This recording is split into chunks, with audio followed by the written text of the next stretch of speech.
on the right track, but it does a very, very good job digging deep into these words to help you discover what you're looking for. Okay, so enough about that. So once you have all that, you get your search phrases, you're pretty satisfied, you get what you're looking for, you feel you're pretty good on the optimization side of what you want to shoot for. We have to obviously at this point start deleting some, because at this point you should probably have way more you're going to use. It's probably looking like a mess on your spreadsheet. So let's go ahead and deletion factor. And things to watch out for and delete. So words like free, cheap, depending on how you want to market your stuff, I don't use those kind of words. So if anything, discount's good, but cheap, stay away from words that are negative or bring in, what I'm saying, you get the idea. Watch out for phrases that change the meaning of intent. This is very important. You got to make sure you look at your keywords correctly. For example, if you see a keyword, defensive measured capabilities, okay?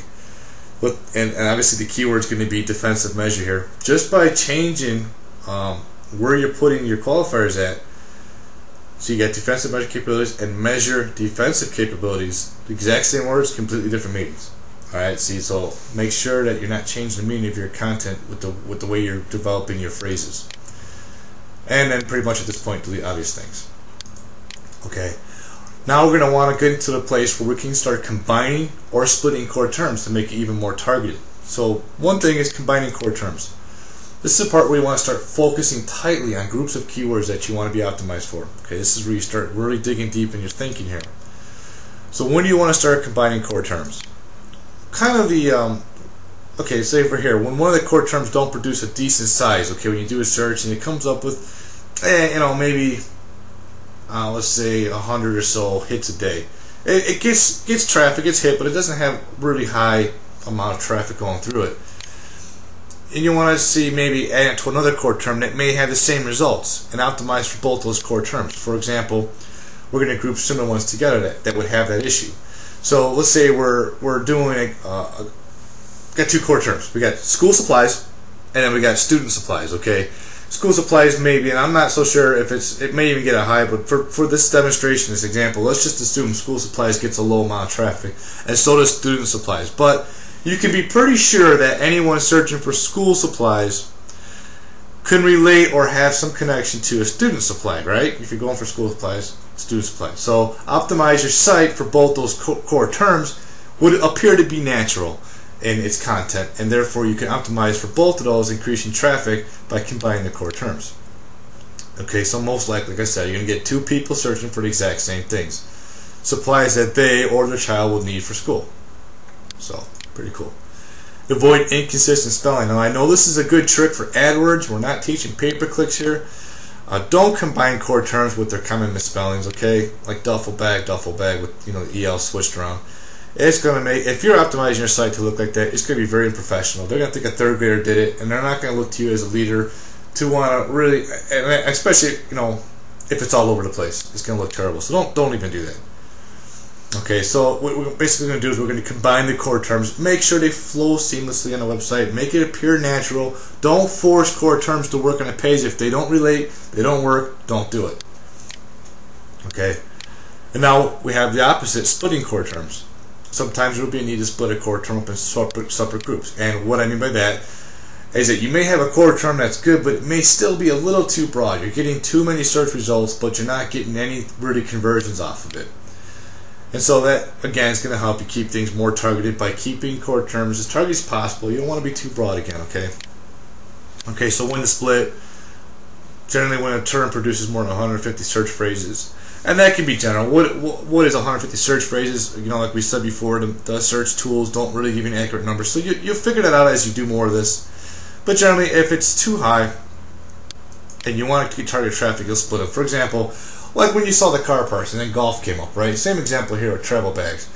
If you're getting, and what I mean by 100 search phrases, like okay, say we get travel bag and the tools come up with like 250 plus search phrases. Whether it be travel bags, traveling bags, whatever, all the phrases that it comes up with.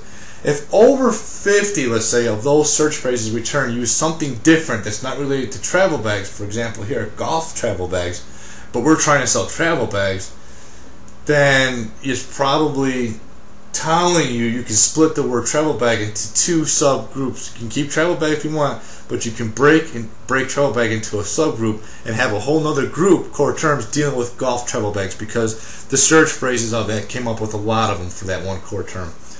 You get the idea?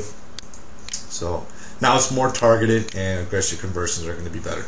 So splitting and combining core terms now is obviously it's going to save you a lot of time later. Okay, so make sure you go through this process to fully optimize your site. Now, the more core terms you have that can produce decent search, okay, the more tightly focused you'll be able to keep each optimized page. Okay, so basically what this is saying is that this is going to, by doing these processes, you're going to reward yourself in your optimization effort. Because the point is, you don't want to spend all this time optimizing, getting your page ranked on Google, and then not having, decent targeted search traffic going through it. It's just going to defeat the purpose. So, phase 3, guys, analyzing and eliminating some of the keywords. Okay, this is the part of the keyword research where you really want to buckle down, look more closely at each phrase individually, and start analyzing and eliminating certain keywords. Okay, so this goal is obviously to find the search phrases that are going to produce the greatest benefit to your campaign. So here's where we start talking about the ROI. You'll hear that term thrown around a lot in either keyword research or the AdWords, pay-per-click. And what ROI is return on investment. We need to select where we want to draw a line, how much time and or money we want to invest to get these keywords ranked or to optimize our sites for these keywords versus what is going to be returned on our investment. How much conversion, how much sales, or how much whatever we're trying to do are we getting versus the time we put into it. So that's an important factor. So at this point, we should have placed all our searches in spreadsheets organized by core terms. So that's very important. Be organized about this. Don't slap it together into a spreadsheet, because then if you got a spreadsheet filled with just words, it's really not helping you organize, right? So, and we went through the organization process. So by now you should have that. So, analyzing. What types of 6 phrases do you want to look at? Okay, single word keywords generally produce the highest volume of searches. That's without a doubt. And it has the least amount of targeted traffic. Again, definitely. So most searchers will use single keywords at the starting point. That's what we call our core terms. And that's the point where we just refine. So basically, what a searcher is going to do, they'll go to Google, they'll type in car parts. So this is in their stage. They're doing what they're trying to refine what they're looking for. They're not exactly maybe sure what they're looking for, but they'll start off with a core high broad term like car parts, and from there they're going to try to jump around to target themselves what they're looking for. So that's a single keyword. I wouldn't suggest optimizing for that. Multi-word phrases, additional traffic can be gained with very little effort by implementing variations to keywords, and that's again adding qualifiers. Make the more words to your phrase, obviously the more targeted. So example, Ford used cars. Now using plural singulars, stem variations, you can change it to used Ford car. It's just a little bit different, but it'll target a little bit different audience. And so just minor little changes like that, keep in mind. And again, if the searches are low, you may be extremely targeted to your market, and if that's what you're looking for, your ROI is going to be very high because your competition obviously is going to be low if you're very targeted to your specific product. Okay, so keep that in mind too. That's good for you. Okay, and don't get in the habit of using only keyword phrases that are most often searched. That is huge. That's the whole purpose of this training. Don't use what's obviously searched, because you're trying to find the words that are not searched and grab that traffic, add it to your campaign, or add it to your your investment. So again, keep everything natural. Localized phrases. That's nothing more than just using qualifiers according to your location. So if you're, I don't know, let's say Minnesota, for example, you're doing Minnesota car parts, you're not going to want to put Orlando car parts. You know what I'm saying? So just little phrases is going to target your traffic to local people. Phrases that convert.